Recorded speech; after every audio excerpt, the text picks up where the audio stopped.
అందరికీ నమస్కారం. నేను doctor D Madhuri, MD Ayurveda, consultant in Medinian hospital. ఈరోజు జనరల్గా మనం ఈ ఎమనూరియా కండిషన్స్ గురించి ఎక్స్ప్లెయిన్ చేస్తాను. సో ఎమనూరియాని ఆయుర్వేదంలో నష్టార్థవ అంటాము, అనార్థవ అని కూడా అంటాము. సో ఎమనూరియాలో మనకి అంటే పీరియడ్స్ అనేవి స్టాప్ అయిపోవడం అనమాట. సో ఈ ఎమనూరియాలో మళ్ళీ మనకి 2 టైప్స్ ఉంటాయి, ప్రైమరీ ఎమనూరియా, సెకండరీ ఎమనూరియా. సో ప్రైమరీ ఎమనూరియా అంటే ఇనీషియల్గా ఆడవాళ్ళలో మనము ఒక 12 to 15 years లోపు మెనార్కీ అనేది అటైన్ అవుతారు. బట్ ఎప్పుడైతే 15 years దాటినా సరే పీరియడ్స్ అనేది రాకపోవడం, దాన్నే మనం ప్రైమరీ ఎమనూరియా అంటాము.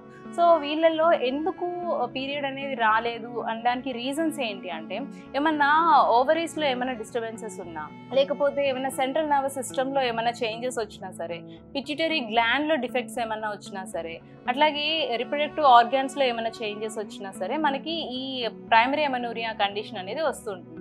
సో సెకండరీ ఎమనూరియా అంటే ఇప్పుడు కొంతకాలంగా పీరియడ్స్ అనేవి రెగ్యులర్గా వస్తూ ఉంటాయి, బట్ సడన్గా ఒక 3 months నుంచి 4 months నుంచి పీరియడ్ అనేది స్టాప్ అయిపోవడం అనమాట.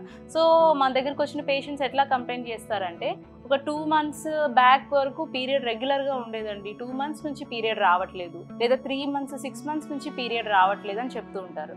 అంటే ప్రీవియస్గా రెగ్యులర్గా పీరియడ్స్ వచ్చేవి, బట్ సడన్గా పీరియడ్స్ అనేవి స్టాప్ అయిపోవడం అనమాట. దీన్నే మనం సెకండరీ ఎమనూరియా అంటాం. సో ఈ సెకండరీ ఎమనూరియాలో ఏమవుతుంది అంటే మెయిన్ కాజెస్ వచ్చేసి ఏంటి అంటే, first of all rule out చేసుకుంది ఏమన్నా ప్రెగ్నెన్సీ ఉందా.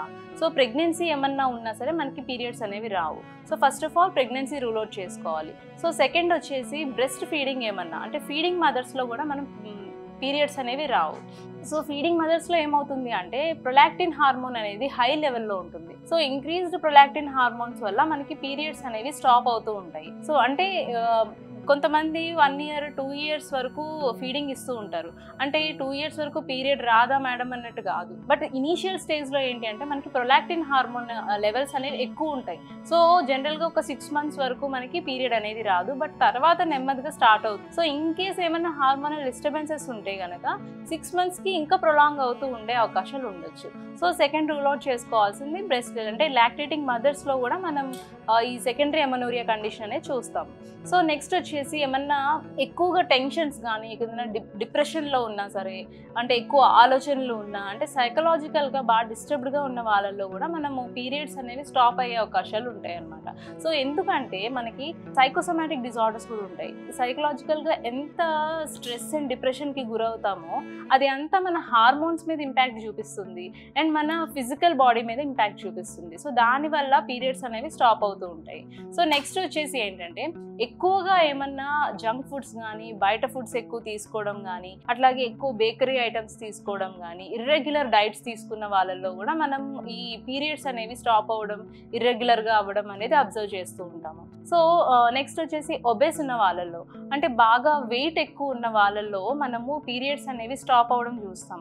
సో ఎందుకు అంటే ఎక్కువ ఒబేస్ ఉన్న వాళ్ళలో ఏమవుతుంది అంటే హార్మోన్స్ అనేవి రెగ్యులర్గా ఉండవు. అంటే ఇర్రెగ్యులారిటీ అనేది హార్మోన్స్ మనం ఒబేసిటీ ఉన్న వాళ్ళలో చూస్తూ ఉంటాం. సో ఇదే మనకి ఇన్ఫర్టిలిటీకి గురి చేస్తుంది. సో బాగా వెయిట్ ఉన్న వాళ్ళు ఇన్ఫర్టిలిటీ ప్రాబ్లమ్స్తో ఎక్కువ ఫేస్ చేస్తూ ఉంటారు. సో వాళ్ళలో ఫస్ట్ మేము అడ్వైజ్ చేసేది ఏంటంటే వెయిట్ లాస్ అవ్వాలి.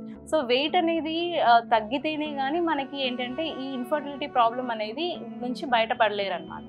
సో బాగా ఒబేస్ ఉన్న వాళ్ళల్లో కూడా చూస్తూ ఉంటాము.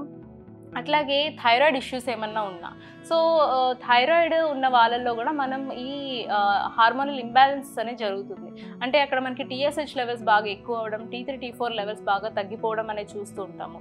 సో ఈ థైరాయిడ్ ఇష్యూస్లో కూడా మనకి దానివల్ల మనకి ఒబేస్ అవ్వడము, అట్లాగే డయాబెటీస్ కూడా అటాక్ అవ్వడం చూస్తూ ఉంటాం. సో ఇవన్నీ ఇంటర్ రిలేటెడ్ అనమాట, హార్మోనల్ ఇష్యూస్. సో దీనివల్ల కూడా మనకి పీరియడ్స్ అనేవి స్టాప్ అవ్వడం అనేది అబ్జర్వ్ చేస్తూ ఉంటాం. సో వీటిల్లో దేనివల్ల అసలు పీరియడ్ అనేది రాలేదు అనేది అనాలిసిస్ చేసుకొని దాన్ని బట్టి ట్రీట్మెంట్ అనేది స్టార్ట్ చేసుకోవాలి. సో దీనికి సింపుల్గా మనం ఇంట్లో ఏంటి అంటే పసుపు మనకి ఇంట్లో అవైలబుల్గా దొరుకుతుంది. సో పసుపు అనేది నార్మల్గా ఒక 1 టీ స్పూన్ పసుపు తీసుకొని కొంచెం వాటర్ యాడ్ చేసి దాన్ని ఒక చిన్న పిల్స్ లాగా చేసుకొని, అంటే ఒక గోలికాయ సైజులో పిల్స్లా చేసుకొని ఎంటీ స్టమక్తో తీసుకోవడం. సో డైలీ అది ఎంటీ స్టమక్తో తీసుకుంటే కనుక ఈ పీరియడ్స్ ఇర్రెగ్యులారిటీ నుంచి బయటపడవచ్చు. అంటే తీసుకున్న వెంటనే అని కాదు, మనకు కొంచెం ప్రొలాంగ్డ్ కొంచెం టైం వరకు ఇది ఒక హ్యాబిచుయేట్గా చేసుకొని తీసుకుంటూ ఉండొచ్చు. అట్లాగే బెల్లము, నువ్వులు, జీరా ఇవన్నీ మిక్స్ చేసి పౌడర్లా చేసుకొని డైలీ ఇంటేక్ అనేది ఒక 1 స్పూన్ తీసుకుంటే కూడా చాలా హెల్ప్ఫుల్గా ఉంటుంది. అట్లాగే మనం కుమారి అంటాము, అంటే అలోవెరా. సో ఈ అలోవెరా జ్యూస్ కూడా డైలీ ఒక 1 to 2 స్పూన్స్ తీసుకుంటూ ఉంటే హార్మోనల్ ఇంబ్యాలెన్స్కి అట్లాగే రిప్రొడక్టివ్ ఆర్గాన్స్ హెల్తీనెస్కి చాలా హెల్ప్ఫుల్గా అవుతుంది. సో ఇవన్నీ చిన్న చిన్న టిప్స్ ఫాలో అవుతూ ఉంటే మనకి ఈ హార్మోనల్ ఇంబ్యాలెన్స్ అనేది రెగ్యులేట్ అవుతూ ఉంటుంది. సో అయినా సరే పీరియడ్స్ రెగ్యులర్ అవ్వలేదు, సో సంథింగ్ ప్రాబ్లం ఉంది అని తెలిసిన వెంటనే కనుక మెడికల్కి అప్రోచ్ అయ్యి ట్రీట్మెంట్ అనేది తీసుకోవాలి. సో ఆయుర్వేదంలో దీనికి పంచకర్మ ప్రొసీజర్స్ అడ్వైజ్ చేస్తాము.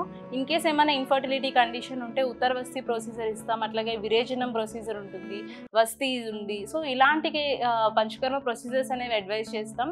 అండ్ వీటితో పాటు ఇంటర్నల్గా మెడిసిన్స్ కూడా ఇస్తూ ఉంటాము. సో దానివల్ల కంప్లీట్గా మనకి ఈ ఏమైనా పీసీఓడి ఇష్యూ ఉన్నా, లేకపోతే థైరాయిడ్ ఇష్యూ ఉన్నా, ఒబెసిటీ ఉన్నా సరే, ఏమైనా ట్యూబల్ బ్లాక్స్ ఉన్నా సరే, ఇవన్నీ కూడా క్లియర్ అవుతూ ఉంటాయి. సో ఈ ఎమనోరియా కండిషన్కి ఆయుర్వేదంలో మంచి ట్రీట్మెంట్ ఉంది. సో ఎవరన్నా ఈ ప్రాబ్లంతో ఇబ్బంది పడుతూ ఉంటే కనుక మెడినైన్ హాస్పిటల్కి వచ్చి విజిట్ చేయండి. ఇక్కడ మీకు ట్రీట్మెంట్ అనేది అవైలబుల్గా ఉంది. Thank you.